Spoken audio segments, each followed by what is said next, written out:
আসসালামু আলাইকুম। ওয়ালাইকুম আসসালাম স্যার। ওয়ালাইকুম আসসালাম স্যার। শুনতে পাচ্ছ কথা? কথা শোনা যাচ্ছে? জি স্যার, শুনতে পাচ্ছি এখন।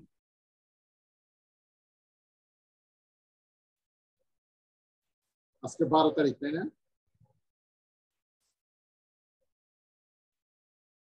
Yes sir. আজকে আমরা যেটা আমরা তো স্পেকট্রোস্কোপি অ্যানালাইসিস করলাম। আমরা দুই ধরনের করলাম এর আগে। একটা হচ্ছে যে এক্স রে স্পেকট্রোস্কোপি, তারপর হচ্ছে ইলেকট্রন স্পেকট্রোস্কোপি। আজকে আমরা যেটা শুরু করব ভাইব্রেশনাল স্পেকট্রোস্কোপি। ভাইব্রেশনাল কথাটা কি বুঝছো?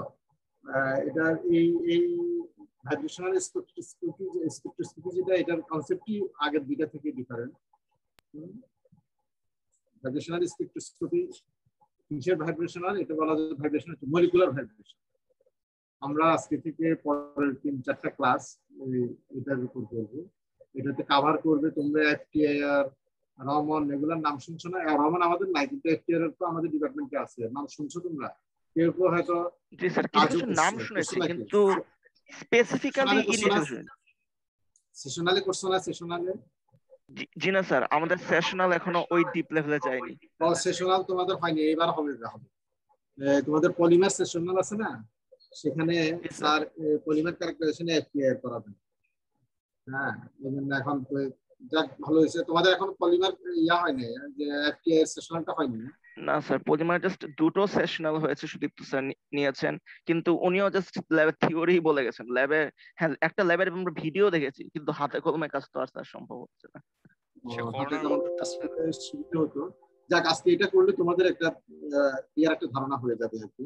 আজকে মানে কি ভাইব্রেশনাল স্পেকট্রোস্কোপি আমি স্ক্রিন শেয়ার দিয়ে দিচ্ছি।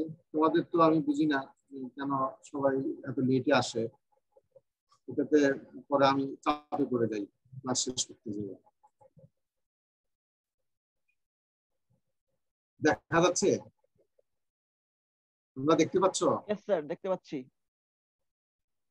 আমরা শুরু করি তাহলে। হ্যাঁ, রেকর্ডিং ইন প্রগ্রেস। এটা ভাইব্রেশনাল স্পেকট্রোস্কোপি 1 বলা হচ্ছে, যে এটার উপরে 4টা ক্লাস আছে, সেজন্য 1, 2, 3 করে বলা হচ্ছে। আমরা আজকে ক্লাসে যেটা দেখবো molecular analysis, principle of molecular vibration আর স্পেকট্রোস্কোপি প্রিন্সিপাল, বেসিক প্রিন্সিপালটা দেখবো। যেটা হচ্ছে যে এই ক্লাস করার পরে তোমরা যেটা জানতে পারবা, আমরা যখন এই ক্লাস শেষ করবো, সেটা হচ্ছে যে তুমি ভাইব্রেশনাল মলিকুলার ভাইব্রেশনাল অ্যানালাইসিসের ফান্ডামেন্টালস তুমি এক্সপ্লেইন করতে পারবা। ইনফ্রারেড এবং রামান স্ক্যাটারিং যেটা, এটার ভিতর ডিফারেন্সিয়েট করতে পারবা, বেসিক ডিফারেন্স। তো আমরা এখান থেকে শুরু করি। এখান থেকে একজন বলো, যে তোমরা বললে সুবিধা, পরে আমি এক্সপ্লেইন করলাম। এর আগে কে কম বলেছ?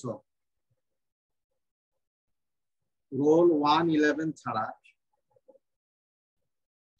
অন্য কে বলবে? স্যার আমি বলতে পারি 4। রোল 4? Yes sir. রোল 4 ছাড়া সবাই তো পড়ে আসার কথা। স্টার্ট করো, একবার পড়ে আসলেও সমস্যা তো নাই, এটা তো সহজ জিনিস। বুঝতে আটকালে তো বলছি আমি।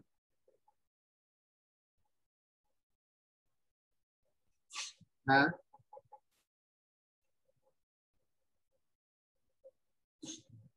রোল 47 বলতে পারবা? রোল 47 আছে? রোল 40 আছে? রোল 40? আচ্ছা, আপনারা শুরু করো। রোল 40 আছে নাকি? না স্যার, 40 নেই।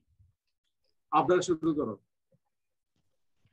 স্যার এখানে বলেছে ভাইব্রেশনাল স্পেকট্রোস্কোপি হচ্ছে এমন একটা টেকনিক যেটা দিয়ে মলিকুলার স্ট্রাকচার অ্যানালাইজ করা হয় by looking at the interaction between electromagnetic radiation এবং মলিকুলের যে নিউক্লিয়ার ভাইব্রেশন হয় সেটা। সো ইলেকট্রোম্যাগনেটিক ইনপুট রেডিয়েশন এবং ভাইব্রেশনের যে ইন্টারাকশন, এটার উপর বেস করে স্ট্রাকচার সম্পর্কে ইনফরমেশন বের করার একটা চেষ্টা করা হবে।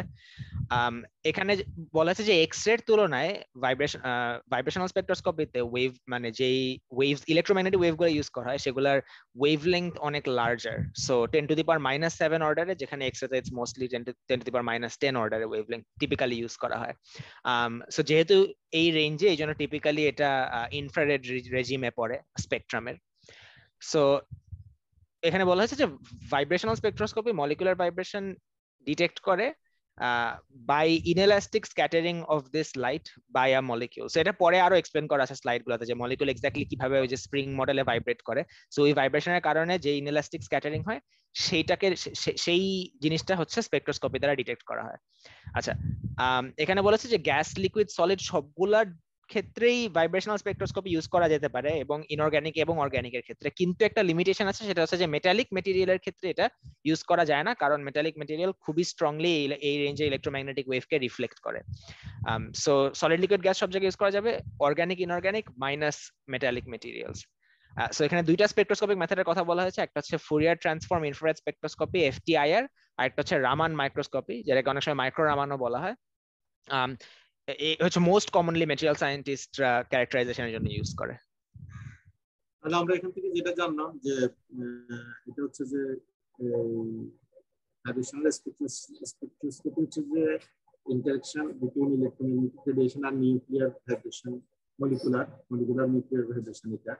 আর একটা হচ্ছে যে এখানে ইনপুট যেই আগে যেরকম ইলেকট্রন ছিল, এক্সরে ছিল, এখানে ইনপুট বিমটা হচ্ছে তোমার ইনফ্রারেড লাইট, তাই না? এবং যেটার ওয়েভলেন্থ অনেক বড়, কিন্তু ভিজিবলের চেয়েও বড়, আমরা পরের স্লাইডে দেখবো। তারপর যেটা বলতেছে যে এটা তোমার বেসিক কথা হচ্ছে যে এটা তুমি গ্যাস, লিকুইড, সলিড করতে পারবে, এক্সেপ্ট মেটাল, যেমন organic, inorganic both type of materials তুমি এটা ক্যারেক্টারাইজ করতে পারবা, যেমন অক্সাইড, সিরামিক্স, তারপর হচ্ছে দিকে পলিমার, এগুলা, কিন্তু মেটালিকটা পারবা না, কারণ এখানে এক্সপ্লেন করা আছে। তো এখন আমরা পরের স্লাইডে যাই।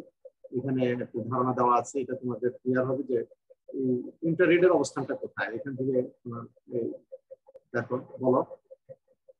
এটা তো অত ডিফিকাল্ট কিছু না, জাস্ট স্পেকট্রামটা দেখানো আছে যে ইনফ্রারেডের কোন রেঞ্জের ওয়েভলেংথ ইউজ করা হয়। মানে কম্পারিজন, এর আগে আমরা এক্সরে পড়ছি, এক্সরেটা এদিকে, আলট্রাভায়োলেটটা রিজন, ভিজিবলটা এখানে, ইনফ্রারেডটা এখানে।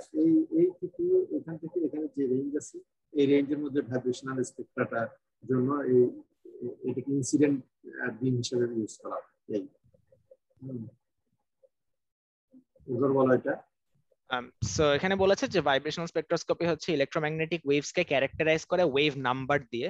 সো ওয়েভ নাম্বার আমরা জানি যে ওয়েভলেংথের ইনভার্স, এটা হচ্ছে পার সেন্টিমিটার লেংথ, এটাকে অনেক সময় মিউ বার দিয়ে রিপ্রেজেন্ট করা হয়, mu bar is equal to 1/λ।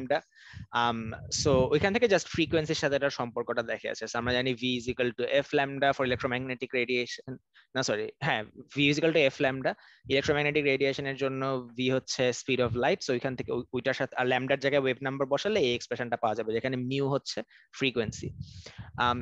So এখানে বলেছে যে একটা জিনিস কনভিনিয়েন্ট, সেটা হচ্ছে যে এই ওয়েভ নাম্বারটা যে ফ্রিকোয়েন্সির প্রপোর্শনাল, সেই জিনিসটা ইম্পর্টেন্ট, এবং এখানে এই প্রপোর্শনালিটি কনস্ট্যান্টটা হচ্ছে লাইট স্পিডের রেসিপ্রোকাল। আচ্ছা, সো ওয়েভ নাম্বারটা আরেকটা জিনিস রিপ্রেজেন্ট করে, সেটা হচ্ছে রেডিয়েশনের এনার্জি কত। এটা ওয়েভলেংথ দিয়েও কোয়ান্টিফাই করা যায়, ওয়েভ নাম্বার দিয়েও কোয়ান্টিফাই করা যায়, যে ওয়েভলেংথ ছোট হলে এনার্জি বেশি। সিমিলারলি যেহেতু ওয়েভলেংথের অপোজিট ওয়েভলেংথ ছোট হওয়া মানে ওয়েভ নাম্বার বেশি, সো ওয়েভ নাম্বার বেশি হলে এনার্জি বেশি। সো ইলেকট্রোম্যাগনেটিক রেডিয়েশনকে আমরা ফোটন দিয়েও মডেল করতে, মানে একটা স্ট্রিম অফ ফোটনস হিসেবে কনসিডার করতে পারি। সো আমরা জানি যে ফোটনের এনার্জির ফর্মুলা হচ্ছে E is equal two h new, এটা হচ্ছে ফ্রিকোয়েন্সি। সো ফোটনের নিউটা হচ্ছে ফোটনের ফ্রিকোয়েন্সি।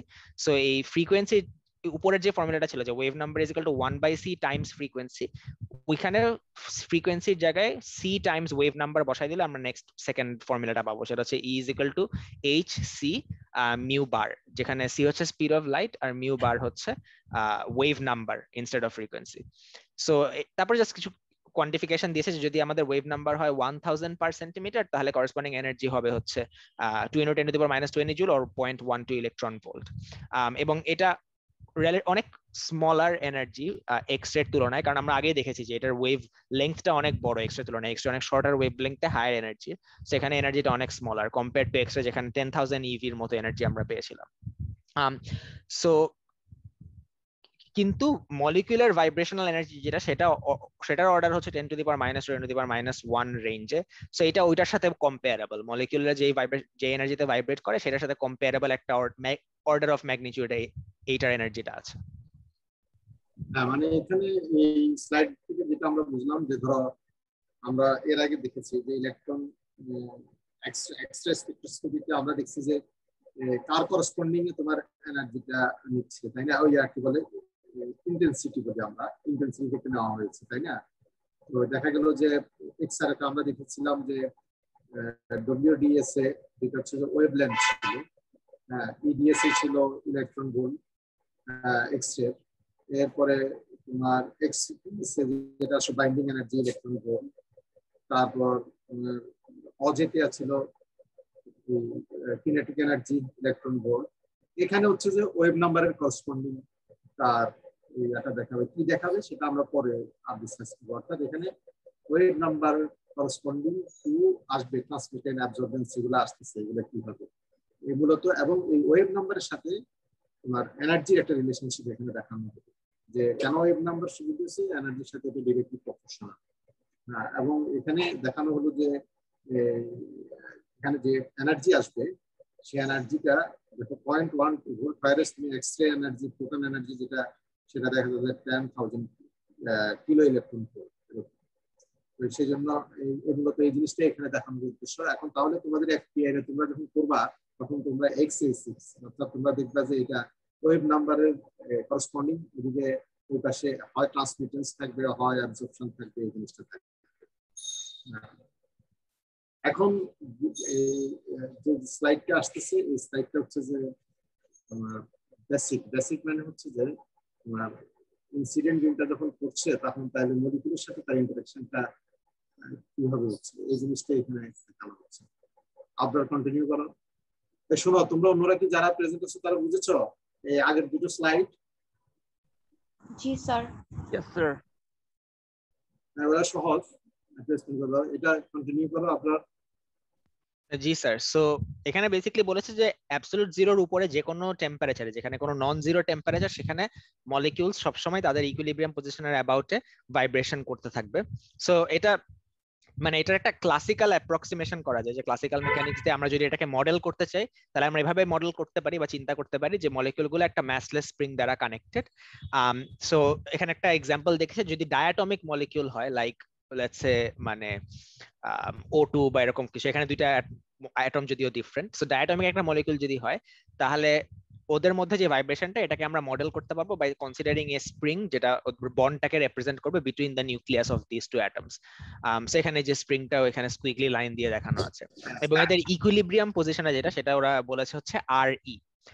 সো ভাইব্রেশন এনার্জিটা কিভাবে ক্যালকুলেট করব, এখানে খুবই সিম্পল, মানে আমরা লিনিয়ার এলাস্টিক ডিফরমেশন অ্যাসিউম করে ফোর্সের যে ফর্মুলা আমাদের ওই যে হুকস ল থেকে পাই, -k টাইমস ডিসপ্লেসমেন্ট, k যেখানে হচ্ছে স্প্রিং কনস্ট্যান্ট, সেখান থেকে আমরা পাই। সো ডিসপ্লেসমেন্টটা হচ্ছে ইকুইলিব্রিয়াম থেকে যে কোনো ডিসপ্লেসমেন্ট, সেটা ফাংশন অফ পজিশন চেঞ্জ হবে। সো লেটস সে স্প্রিংটা যদি ইকুইলিব্রিয়াম থেকে ডিসপ্লেস করে r পজিশনে যায়, তাহলে আমাদের টোটাল ডিসপ্লেসমেন্ট হবে r minus equilibrium distance RE। So ওই হুকস ল থেকে পাই হচ্ছে F হচ্ছে -k r মাইনাস RE। তো এখন আমরা জানি যে এনার্জি হচ্ছে হাফ কে ডেল্টা আর স্কোয়ার।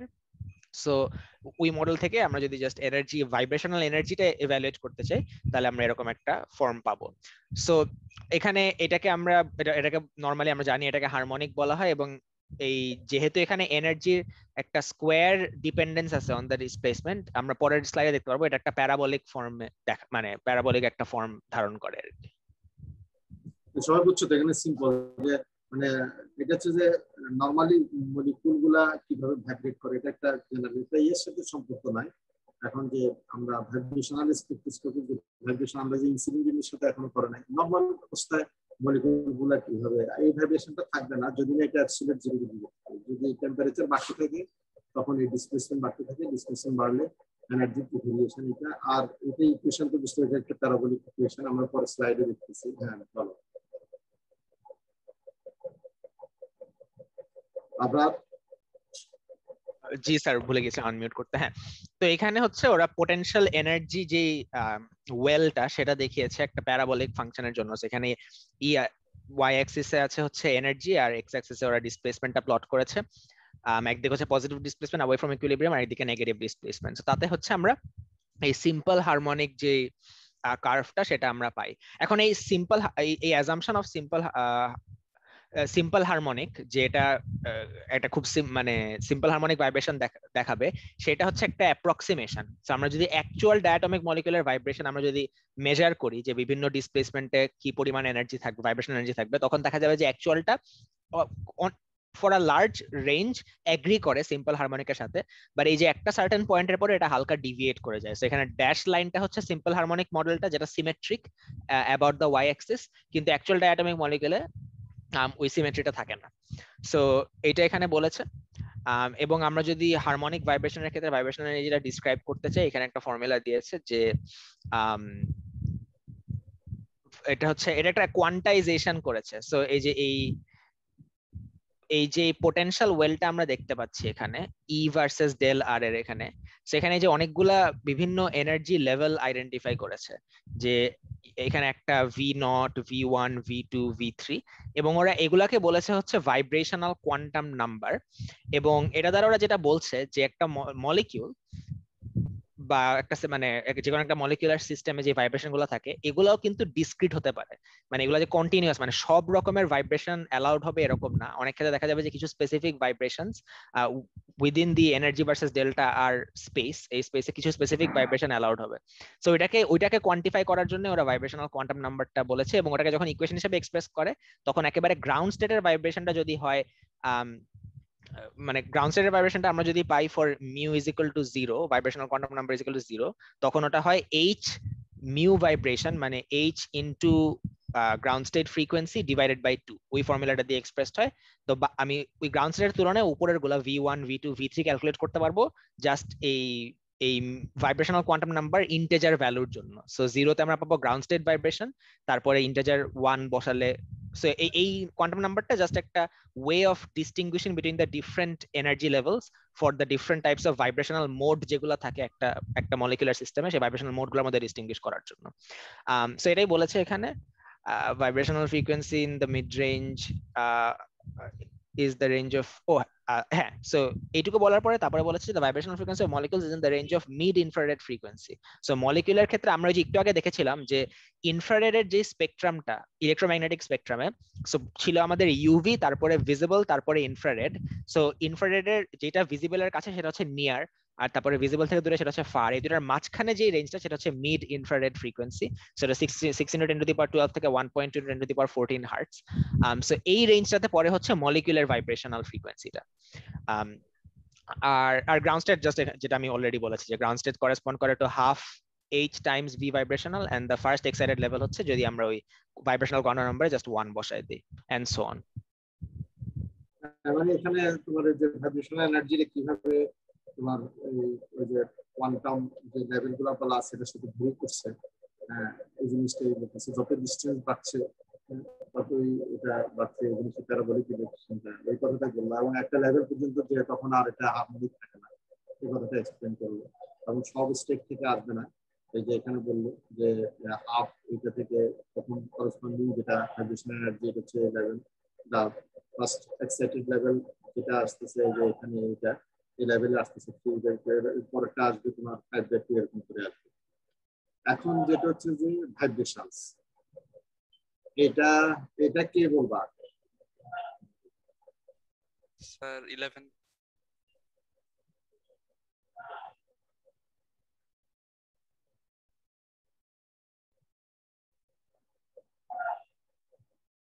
হ্যাঁ, এটা কে বলবে? স্যার 11। রোল 1 বলো। 1 কে স্টকে রাখো।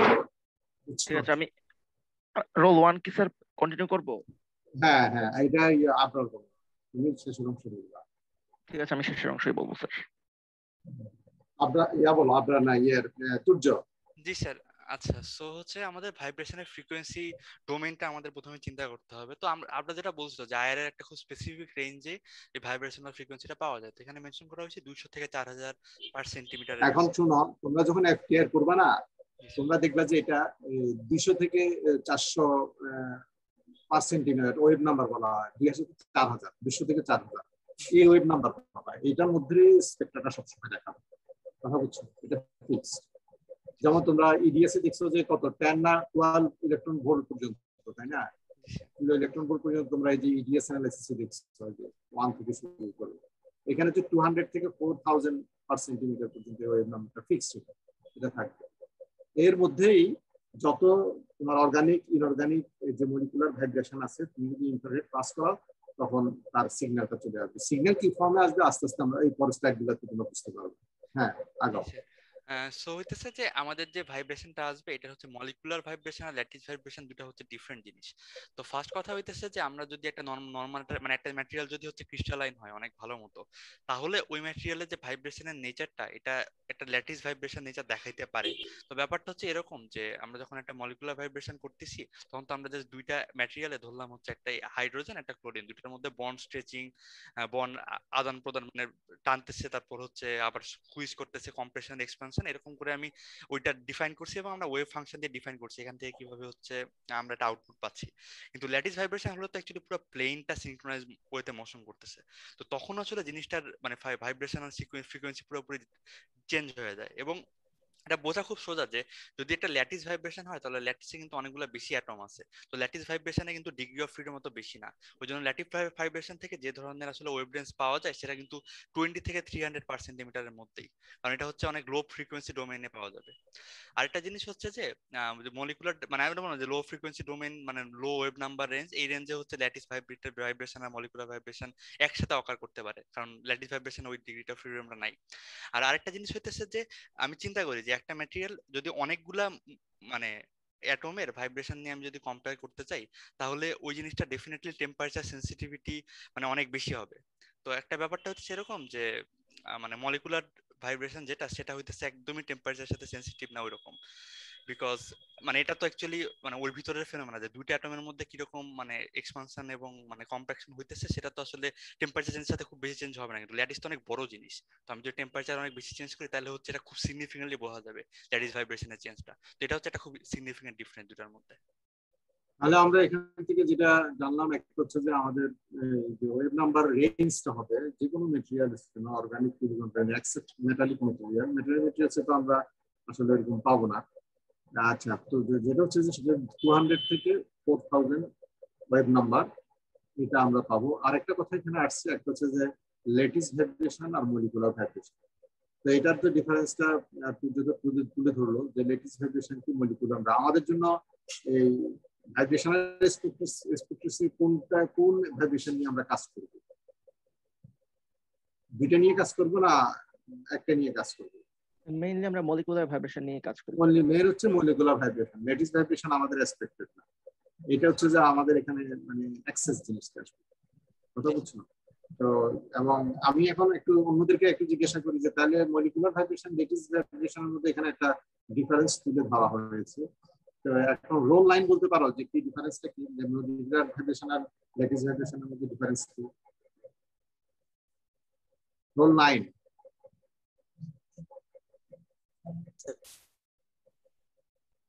রোল 99। হ্যালো স্যার, আসি স্যার? হ্যাঁ হ্যালো, রোল 10 তো আছে। রোল 9। হ্যালো হ্যাঁ রোল 9 বলো। আমার প্রশ্ন শুনতে পেয়েছো? না স্যার। বলছি যে তুমি কি ক্লাস ফলো করছো? জি স্যার। ক্লাস শুনতেছো? আচ্ছা, শুনলে অল্প আগে সূর্য এখানে স্লাইড দেখে এক্সপ্লেইন করলো যে মলিকুলার ভাইব্রেশন ল্যাটিস ভাইব্রেশন এর ভিতর বেসিক ডিফারেন্সটা কি এখানে স্লাইডেও বলা আছে, বুঝতে পারবা? স্যার পড়া হয় নাই স্যার আজকে। পড়া না তো, এখন তো ক্লাসে বললো, এইমাত্র বললো। আমি তো আগে পড়ার কথা বলিনি, বললাম যে এই যে এখানে যদি বলে গেল আমি কিছুটা বললাম, ও ডিটেল এক্সপ্লেইন করলো, সেখান থেকে বলতেছি। তার মানে তুমি খেয়াল করোনি, ক্লাস ফলো করোনি। করছি স্যার। করলে বলতে পারতেছো না কেন? মলিকুলার ভাইব্রেশন কি ল্যাটিস ভাইব্রেশন কি? পড়লে আরেকবার স্যার, পড়লে আরেকবার বোঝা যাবে। কেন ওর কথা তুমি বুঝো না? স্লাইডটা সামনে আছে। রোল 16 বলতে পারবা? Roll 16, roll 16। মলিকুলার ভাইব্রেশন আর ল্যাটিস ভাইব্রেশনের মধ্যে ডিফারেন্স কি?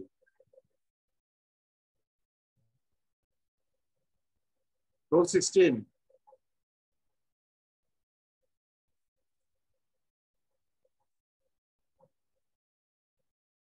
কোন রেসপন্স না। Roll 20 sir. হ্যাঁ, মলিকুলার ভাইব্রেশন এবং ল্যাটিস ভাইব্রেশন নিয়ে আমরা কথা বলছিলাম, এটা স্লাইডে যা আছে এক্সপ্লেইন করছে। এখন আমি জানতে যাচ্ছি যে তুমি কি বলতে পারবা যে মলিকুলার ভাইব্রেশন ল্যাটিস ভাইব্রেশনের ভিতর ডিফারেন্স কি বা কাকে বলে, তুমি বলতে পারবে?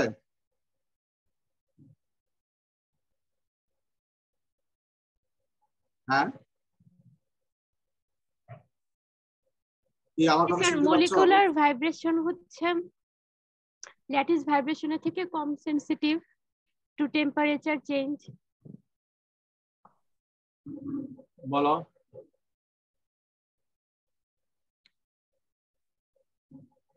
বলো। জি স্যার, এটাই হচ্ছে পার্থক্য। পরে তো আমরা শুনিনি, আবার বলো। মলিকুলার ভাইব্রেশন ল্যাটিস ভাইব্রেশনের থেকে কম সেনসিটিভ টু টেম্পারেচার চেঞ্জ। আর ডিফারেন্স কি?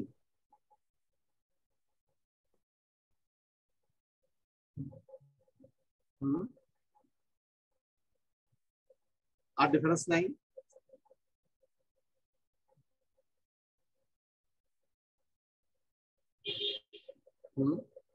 জি স্যার, ভাবছি। রোল 20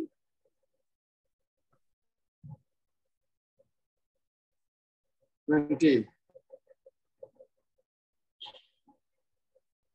20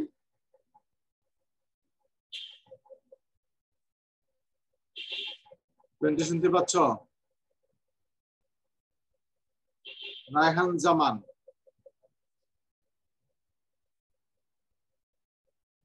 রেসপন্স নাই, ক্লাসে নাই। Roll 22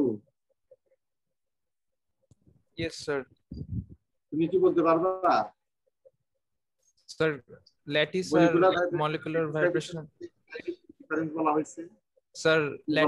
Sir, lattice vibration sir অনেকগুলা মলিকুলার ইন্টারঅ্যাকশন হচ্ছে, সো স্যার এখানে স্যার সিনক্রোনাইজড ওয়েতে ইন্টারঅ্যাকশন ভাইব্রেশন হয়, তো স্যার এখানে এই জন্য ফ্রিকোয়েন্সি লোয়ার হয় কারণ স্যার এনার্জি বেশি লাগে। আর স্যার ল্যাটিস ভাইব্রেশন টেম্পারেচারের সাথে একটু বেশি সেনসিটিভ মলিকুলারের চাইতে, কারণ মলিকুলার আরো বেশি স্টেবল আর কি স্যার সেই তুলনায়।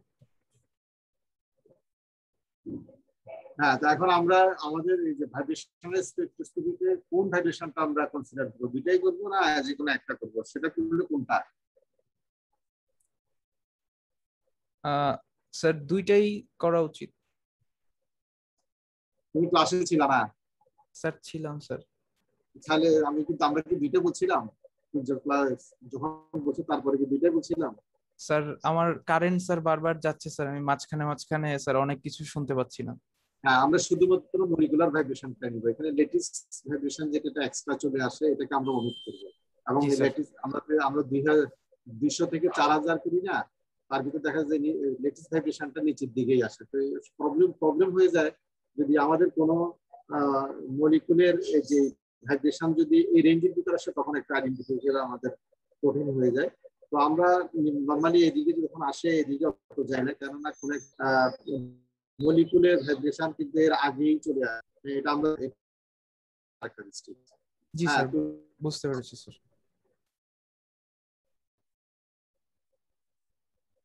আচ্ছা, ঠিক আছে, তো এটা করো তাহলে এই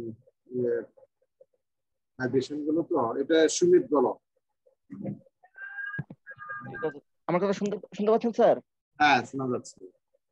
ইনফ্রারেড স্পেকট্রোস্কোপি যেটা করে যে সেটা হচ্ছে ইনফ্রারেড আমি একটু বলি যে ভাইব্রেশনাল স্পেকট্রোস্কোপি দুই ধরনের এর আগে বলা হয়েছে। একটা হচ্ছে যে ইনফ্রারেড অ্যাবজর্পশন, আর একটা হচ্ছে রামন স্ক্যাটারিং যেটা বলা হয়।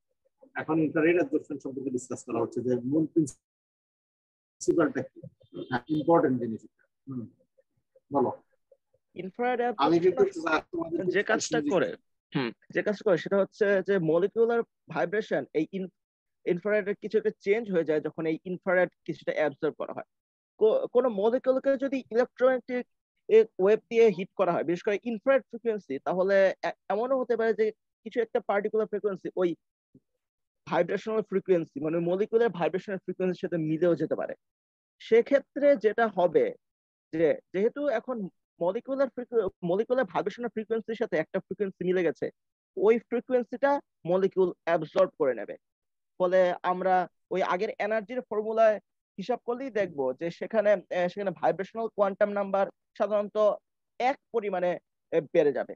আবার যেহেতু এটা শোষিত হয়ে গেছে, অ্যাবজর্ব হয়ে গেছে, সুতরাং যে লাইটটা এই স্যাম্পলের মধ্যে দিয়ে যাচ্ছে, সেই লাইটের ওই ফ্রিকোয়েন্সিটা অবশ্যই অ্যাবজর্ব হয়ে যাবে, এবং সেই অ্যাবজর্ব হয়ে যাওয়া ফ্রিকোয়েন্সিটা হবে ওই মলিকিউলের vibrational frequency, ground state vibrational ফ্রিকোয়েন্সির সমান।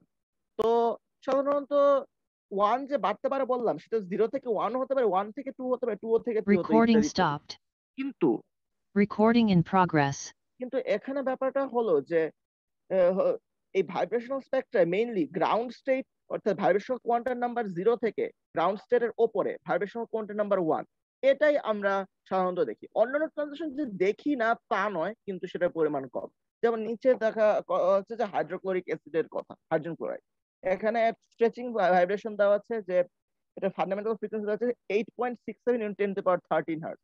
এখানে অনেকগুলো মানে এখানে 3টা ওয়েভলেংথ দেখানো আছে, কারণ বেশ কয়েকটা ওয়েভলেংথ এই হাইড্রোজেন ক্লোরাইড মলিকিউল যেখানে সেটা ভেতরে পাস করছে, ইন্টারঅ্যাকশন হয়ে যাওয়ার পর একটা স্পেসিফিক ওয়েভলেংথ যে দেখা গেল সেটা মিসিং, আর দেখা গেল যে হাইড্রোজেন ক্লোরাইড মলিকিউলে হঠাৎ করে এই অ্যাটমে কিছুটা স্ট্রেচিং দেখা গেছে। ইনফ্যাক্ট অন্যান্য মলিকিউলের ক্ষেত্রেও এরকমই হয়।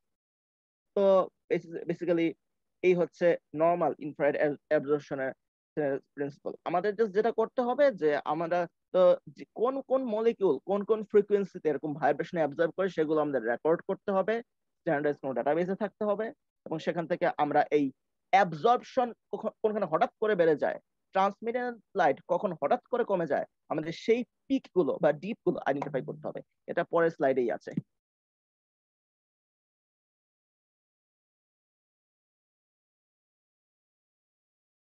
হ্যাঁ, এখানে তো দেখো 3টা দেখো, 3টা না, এখানে কিন্তু অনেক বেশি। বোঝানোর জন্য তোমাদেরকে 3টা দেখানো হবে। দেখো একটা পার্টিকুলার ওয়েভ নাম্বার ACL এর জন্য যে মলিকুলার ভাইব্রেশন আসছে তাকে এক্সাইটেড করতে পারবে। এক্সাইটেড করা মানে হচ্ছে যে ওই পার্টিকুলার ওয়েভ নাম্বারের তোমার ইনফ্রারেড লাইটটা এটা কাজে লেগে গেল, আর বাকিগুলো কিন্তু কাজে লাগবে, ইন্টারাকশন হবে না, এগুলা এজ ইট ইজ পাস হয়ে যাবে। তাহলে যখন পাস হবে, তাহলে দেখো এদিক দিয়ে পাস হয়ে গেল, পাস হয়ে যাওয়ার পর আগে এই দুটো ওয়েভ ঠিকই থাকবে। আমি যে এখন অ্যাবজর্বেন্স বলি, তাহলে দেখা যাবে কি এই ওয়েভ নাম্বারটা কি হয়ে যাবে, তোমার 9 হয়ে যাবে। কথা কি বুঝছো কিনা? বাকিগুলো এজ ইট ইজ যে ইন্টেন্সিটি যাবে সেই ইন্টেন্সিটি থাকবে, আর এটা 9 হয়ে যাবে। আর যদি তাহলে কি এটা ট্রান্সমিটেন্স হবে না, যেটা অ্যাবজর্ব হয়ে গেল, আর বাকিগুলো ট্রান্সমিট হয়ে যাবে। এইভাবে করে তোমার ওয়াই এক্সিস এ আসবে। এই যে এখানে দেখাচ্ছি, বলো যেমন এখানে হেক্সানোর একটা স্পেকট্রাম দেখানো আছে 4000 থেকে 1000 পার সেন্টিমিটারে। এখন আমরা মোটামুটি দেখতে যাচ্ছি যে অধিকাংশ ক্ষেত্রে ট্রান্সমিটেন্স অ্যারাউন্ড 80% এর কাছাকাছি, মানে 80% লাইট যে লাইটটা দাও তার 80% পাস করে যাবে। কিন্তু আমরা দেখছি যে অ্যারাউন্ড 3500 এ অ্যাবাউট 50% পাস হয়। সুতরাং আমরা ধরে নিতে পারি যে এই 3500 সেন্টিমিটার নিশ্চয়ই এই হেক্সানল মলিকিউলের তো অনেকগুলো বন্ড আছে, কোথাও না কোথাও একটা বন্ডে এই 3500 পার সেন্টিমিটার যে ওয়েভ নাম্বারের লাইট ফোটন, সেটা এই ভাইব্রেশনটাকে কোথাও না কোথাও এক্সাইট করেছে। তেমনি তারপর আমরা দেখতে পারি যে অ্যারাউন্ড 3000 পার সেন্টিমিটারের দিকে ট্রান্সমিটেন্স প্রায় 0 হয়ে গেছে। তার মানে একটা খুব স্ট্রংলি লাইট অ্যাবজর্ব হয়ে গেছে। পার সেন্টিমিটার না বলে ওয়েভ নাম্বার 300 ওয়েভ নাম্বার, ঠিক আছে, 300 ওয়েভ নাম্বারই আমরা দেখতে পাই যে অ্যারাউন্ড 300 ওয়েভ নাম্বার, যে প্রায় পুরোটাই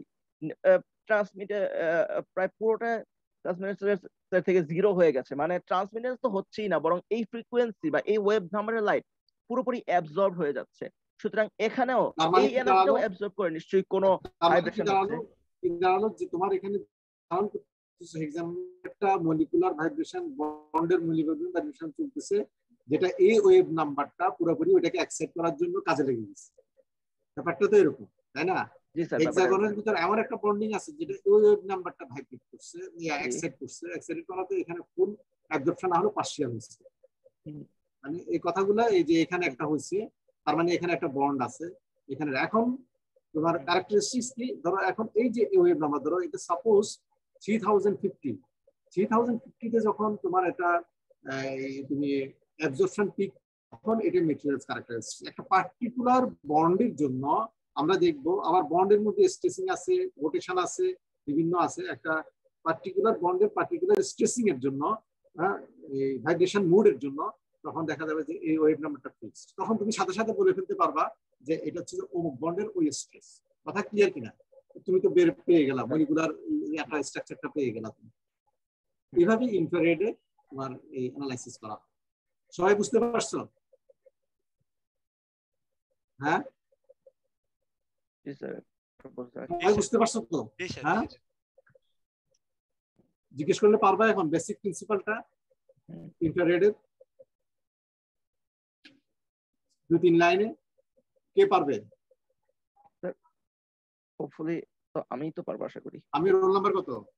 রোল নাম্বার 1 ই স্যার বলছি। না 1 না, তুমি তো বলছো এই অন্যরা। অন্যদের মধ্যে থেকে কে পারবে?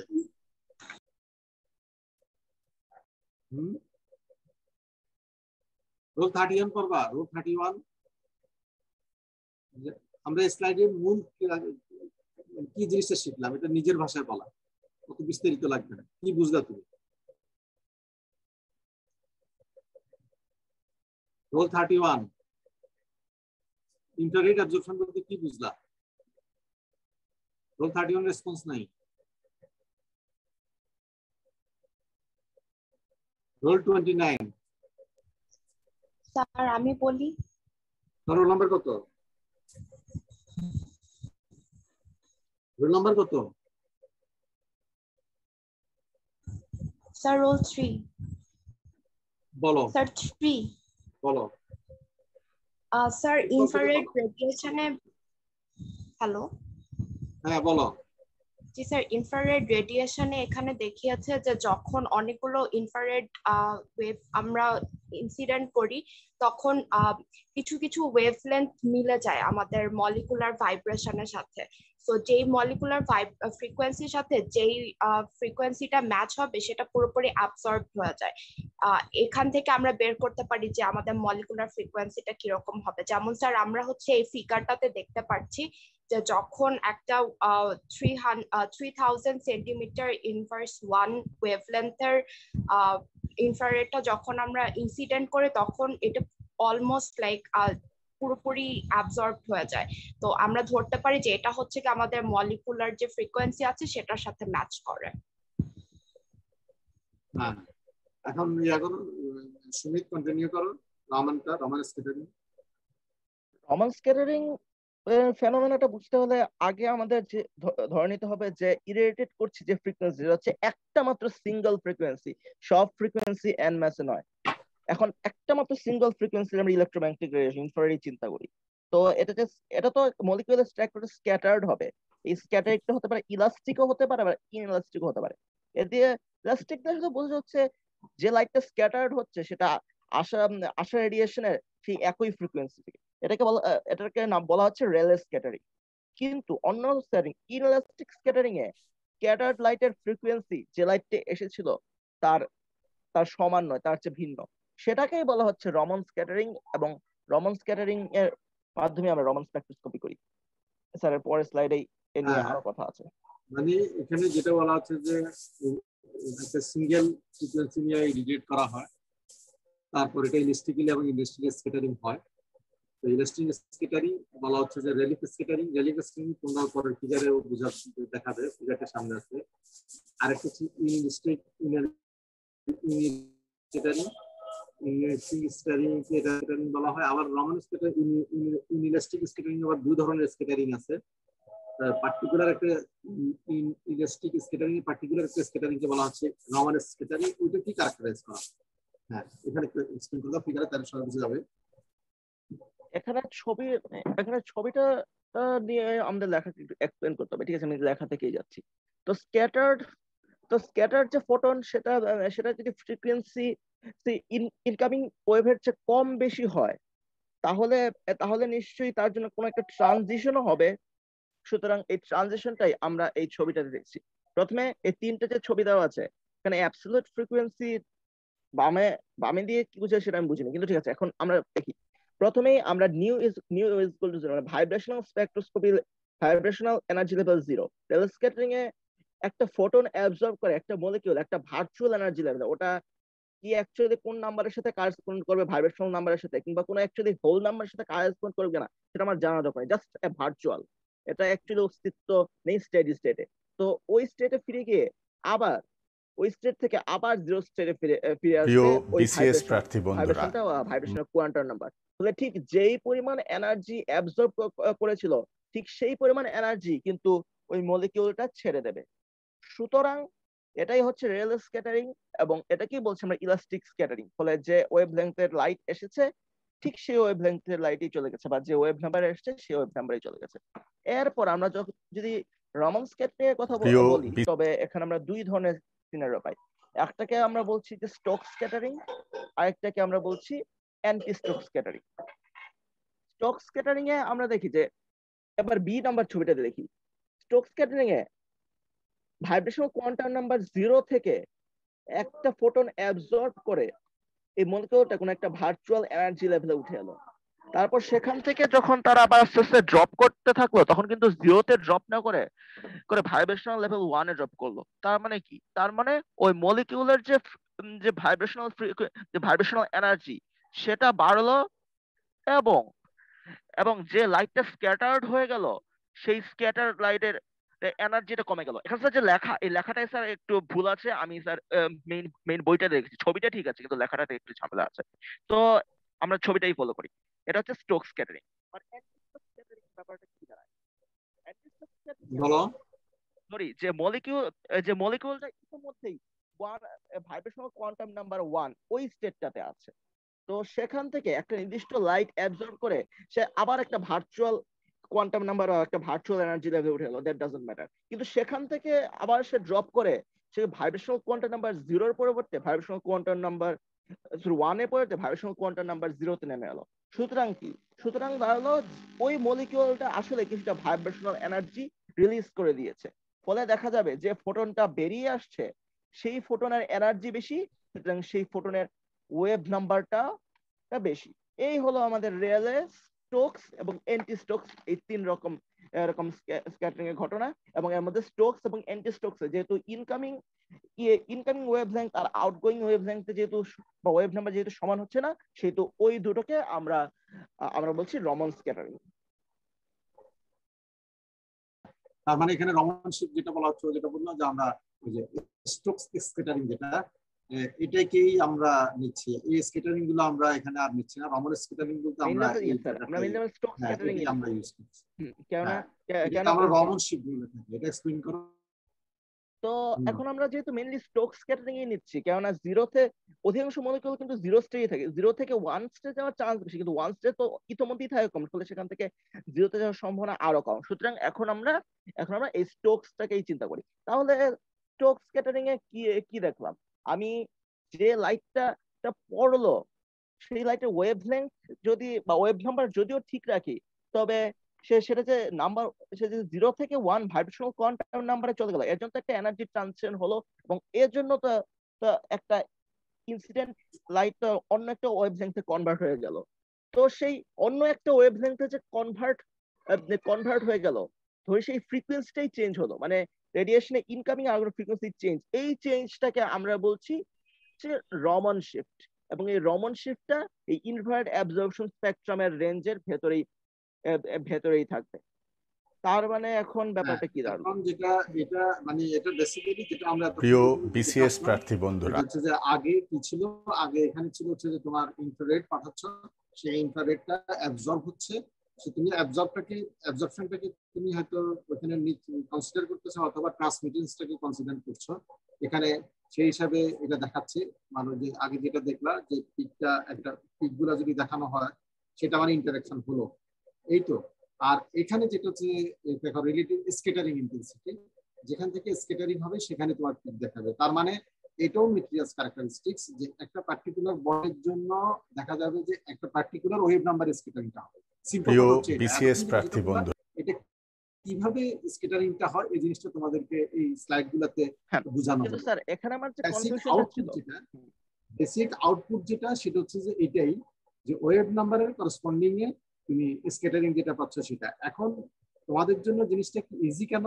ইজি এর জন্য যে তোমরা যখন স্যাম্পল টেস্ট করবা IFTIR এ অথবা রমানে, তখন দেখা যাবে যে এরকম একটা স্পেক্ট্রা চলে আসবে। এখন সেখানে ওই প্রিয় মেশিনের মধ্যে বিসিএস লাইব্রেরি প্রার্থী দেওয়া থাকে, বন্ধুরা, যেখানে প্রতিটা ওয়েভ নাম্বারের করেসপন্ডিং বন্ডটা কি, হ্যাঁ এটা রমানের জন্য আলাদা, আবার FTR এর জন্য আলাদা। তখন তুমি করো কি, এই স্পেক্ট্রাটা নিয়ে তখন লাইব্রেরিতে যে তুমি এটা ম্যাচিং লাগায়, তো গ্লোবাল একটা কথা আছে, গ্লোবালি ম্যাচিং দিলে তখন সে নিজের মতো করে এগুলাকে যেটা খুব নিয়ার এবং খুব ম্যাচ করে যাবে 90%, 85%, 95%, ওইভাবে বন্ড গুলা শেষ হয়ে যাবে।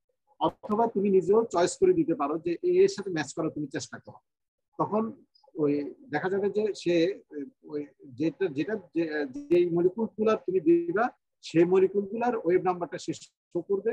আর এটা তো আছে, এখন দুটো যদি ম্যাচ করে তখন তুমি বলবা যে হ্যাঁ এটা তো এটাই, আর যদি ম্যাচ না করে তখন বুঝতে হবে যে এটা আরেকটা।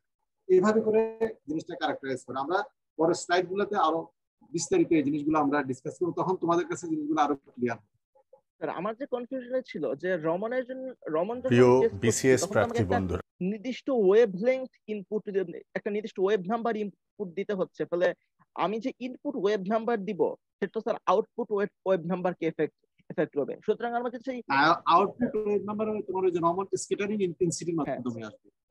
তাহলে স্যার আমরা যেটা প্লট করছি সেটা অ্যাকচুয়ালি ওয়েভ নাম্বার নয়, বরং ওয়েভ নাম্বার ডিফারেন্স, তাই না স্যার? যে রমন শিফটের ওয়েভ নাম্বার, ব্যাপারটা কি এরকম? ওয়েভ নাম্বার, ইয়েস, হ্যাঁ রমন শিফটের ওয়েভ নাম্বার। তার মানে আমরা এক্স্যাক্টলি ইনকামিং রে বা এক্স্যাক্টলি স্ক্যাটার রে আমরা ওয়েভ লেংথ মেজার করছি না, বরং আমরা এই ইনকামিং রে মাইনাস স্ক্যাটার্ড রে, এই দুটো ওয়েভ নাম্বারের ডিফারেন্স, মানে এই দুটো এনার্জি ডিফারেন্স তো এই বন্ডটাকে রিপ্রেজেন্ট করবে, আমরা সেটা বরং প্লট করছি। ঠিক আছে, আজকে তাহলে আমরা এটা বেসিকটা জানলাম, এরপরে আরো আমাদের বিস্তারিত জানতে পারবো। আজকে তাহলে আমরা এখানে শেষ করি। অ্যাবসেন্ট কারা আছে তুলছো? জি স্যার, একটু বলি আর কি। রোল এটা হচ্ছে রোল 18। Recording stop. রোল 18। জি স্যার, তো 18, তারপর হচ্ছে মানে স্যার পার্মানেন্ট অ্যাবসেন্ট গুলো বাদ দিলে 18, তারপর আর কি আছে? 18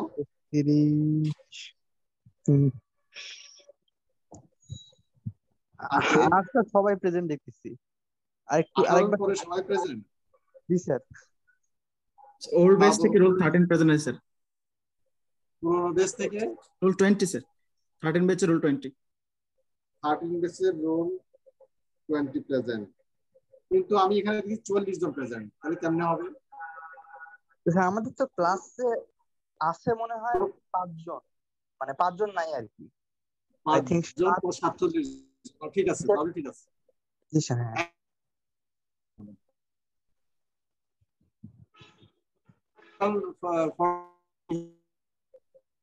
ধরো 5 বেস থেকে অ্যাবসেন্ট, আবার 2 জন হচ্ছে ওল্ড বেসের, তাহলে আমাদের টোটাল 47 থেকে